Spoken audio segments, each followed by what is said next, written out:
When the hashtag #MeToo went viral last year, it pulled back the curtain to reveal a problem that had really been hiding in plain sight. We weren't shocked or surprised to learn that information. These were not new statistics.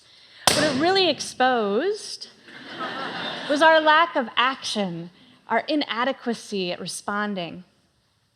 Me Too collected the stories, it gave them faces and names, and it brought them forward and it put them in front of us and it begged a new question. It said, are we gonna do something about this? Which is why I think as a lawyer, educator, and trainer, the question I've been asked the most often in the last several months is, so what do we do now? What do we do now? Now, in all of my hats, I should be able to rattle off a whole list of ideas. But the first time somebody posed that question to me, I didn't give any great policy insights.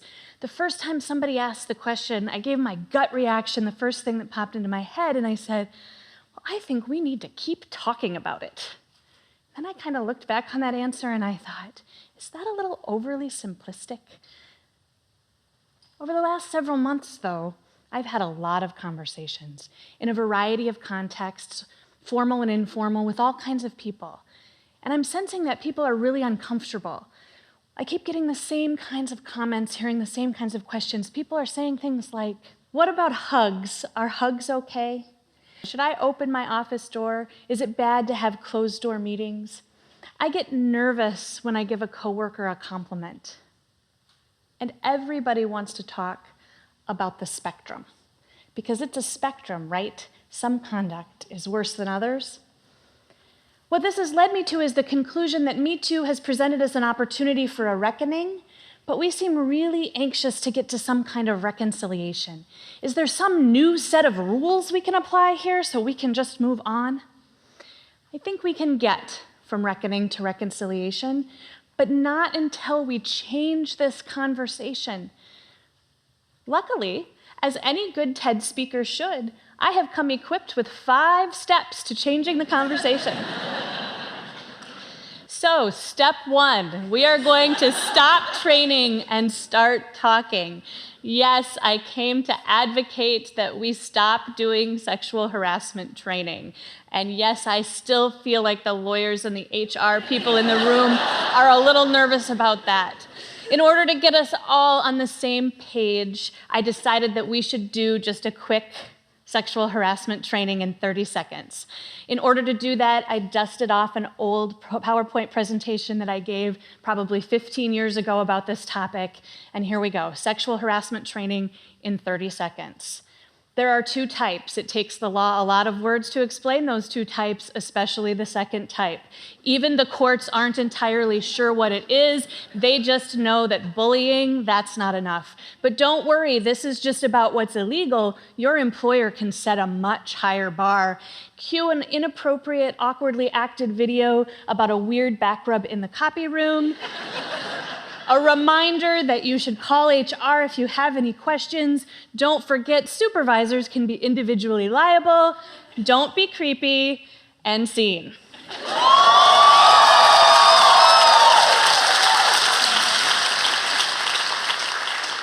Sexual harassment training hasn't changed a lot in the last several decades. Now you can do it all online without ever seeing another person. There have been some strides to change it, but the problem with sexual harassment training is that it is rooted in risk prevention. Sexual harassment training exists because the courts said, hey, employers, if you do this thing, you can avoid liability if it happens. Thus, sexual harassment training was born of litigation, and it has been raised by lawyers.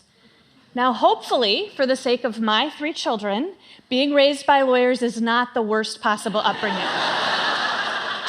Nevertheless, it is time for sexual harassment training to move on out of the house of compliance, because conversation is risky.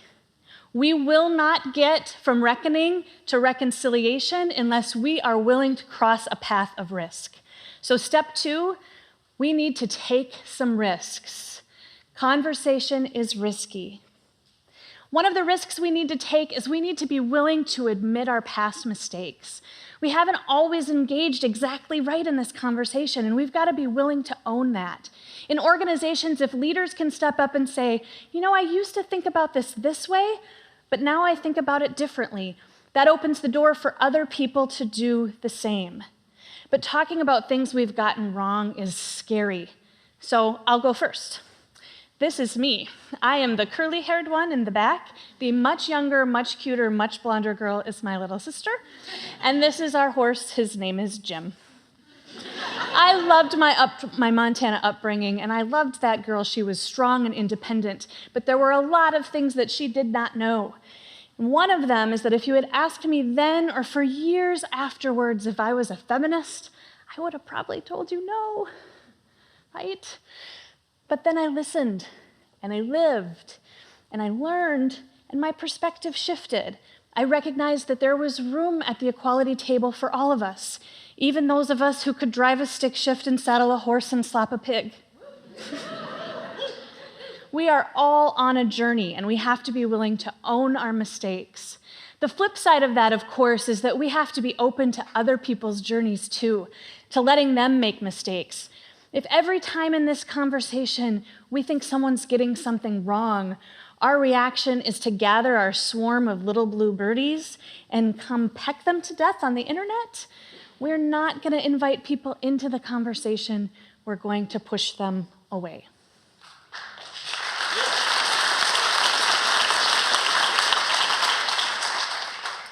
Step 3, we've made some time. We've decided to take some risks. What do we talk about instead?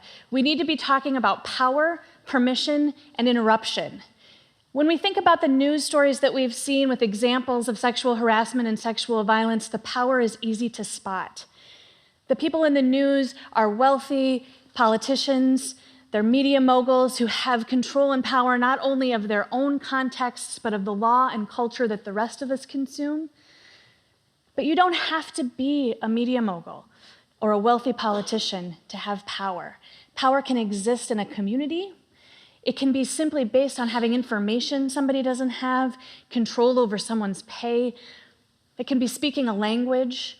We need to start identifying the power in our contexts and who holds it, and whether we hold some and of what kind.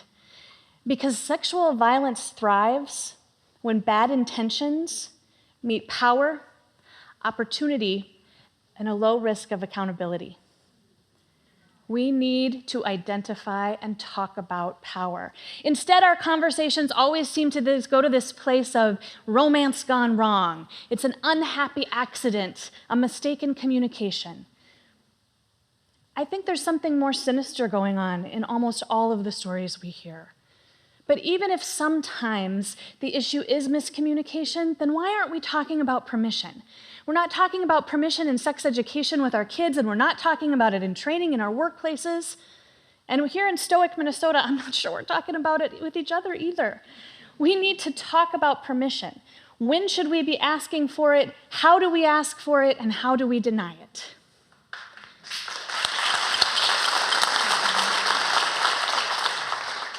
We also need to talk about interruption. It does not take long to find a bystander who didn't know what to do or what to say or simply chose not to. Why is it so much easier when our colleague says, gosh, Bob makes me feel really uncomfortable, that our go-to response is always, oh, that's just Bob. Why is it so hard to say, how so? Are you okay? Is there anything I can do? We need to talk about power, permission, and interruption. And then we need people, step 4, to show up for the conversation. I give a lot of talks about these kinds of things, and I often find myself staring out at a sea of women's faces. I did a little what we call lawyer math over the last couple of presentations I've given to just kind of see what the statistics were, and I counted up that less than 10% of the people coming to a talk with Me Too or sexual harassment in the title were men. Yet at the same time, I kept getting this question, usually from women at the talks, what about all the really good men at my office? I work with some really good men, and they want to do something. They feel awkward. How can I help them? My answer is pretty simple. Participate. Men, we need you to show up for this conversation. You know what? Scratch that. You need you to show up for this conversation. 3% of men will experience a rape or attempted rape. That's just the ones who will report it. Many of us in this room may never experience sexual violence. Most of us will never commit sexual violence, but it is going to impact all of us. It's impacting us all right now in every conversation we have in the workplace. So my challenge, my hope is that when men are talking about whether they should open the door of their offices to be safe, go ahead and open the door. But can you also open your eyes and hearts and minds to the stories that Me Too is telling us and the reality of those stories? Step 5, we have got to retire this spectrum, because we're talking about this all the time. On one end, here's the stuff that, it's not a big deal. You should probably get over it. Down here is the stuff that's really horrifying. It's pretty awful. We're actually not going to talk about any of the horrifying stuff pretty much ever. We're going to really focus on this get over it side, especially at work and in our training. We may not even be on the get over it side, because when we're talking about hugs and compliments, I don't even think they're on the spectrum. I love hugs and compliments. They're great. The problem with hugs and compliments is only when they're misused, when they're used to demean instead of to lift up.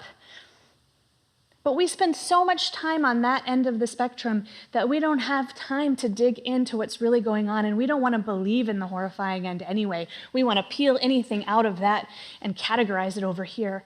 So here's the thing. It's not a spectrum. It's a system. And until we start getting comfortable with the idea that it might be messy to talk about its interconnectivity, about its intricacies, then we will not dismantle it. And we need to dismantle the system.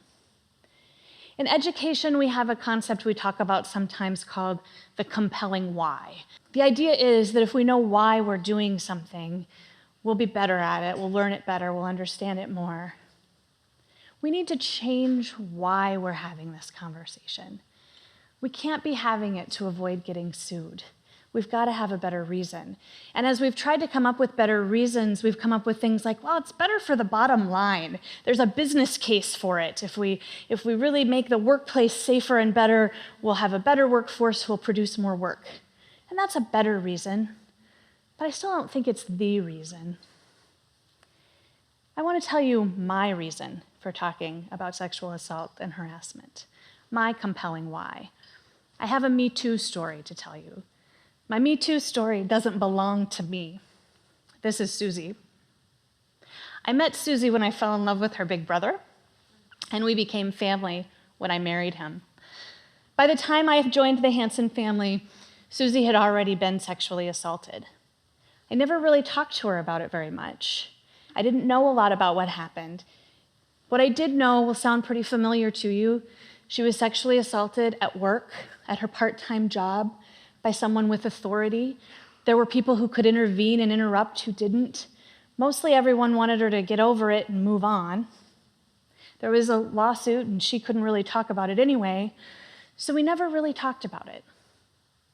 I did notice that Susie was trying really hard to do all of those things, to get over it and move on, but even in her happiest times, she would carry with her a cloud of shame and fear and anger.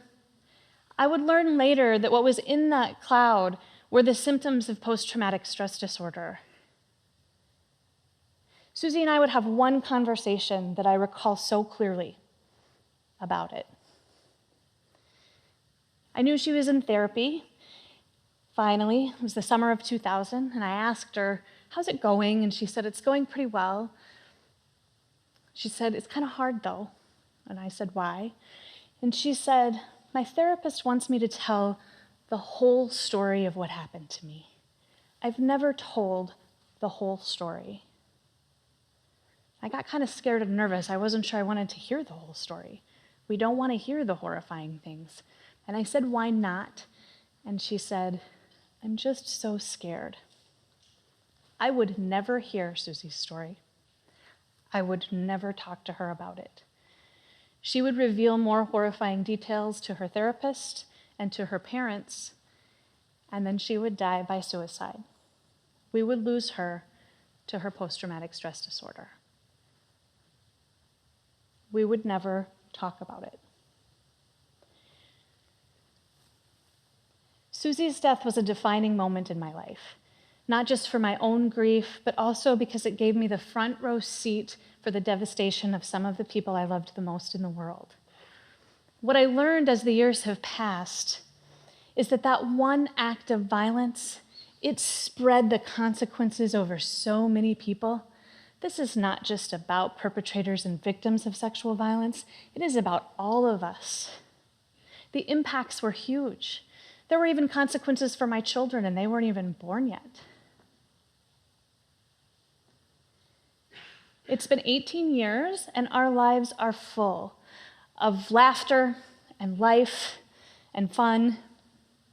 But I have heard her voice and seen her story in the voices of clients and students and me too.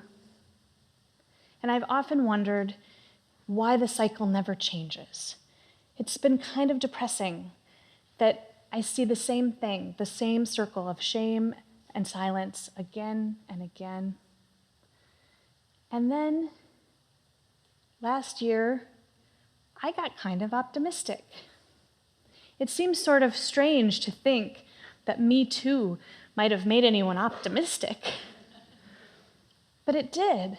And I realized that the reason it was making me optimistic is because when the movement gathered these stories together and it set them out there in front of us and it said, "Are you going to do anything about this?" We said yes. We said, "Time's up." We said, "Enough is enough." We started asking people like me, what do we do now? And the energy of people I talk to, even though they know they're not getting it right, and even though they know it's messy, the energy of the people I talk to is, let's do something about this. It is impacting all of us. So my charge to you is, let's keep going. Let's change this conversation. Show up, listen up, step up, and do what my gut said that we should be doing all along. Let's keep talking about it. Thank you.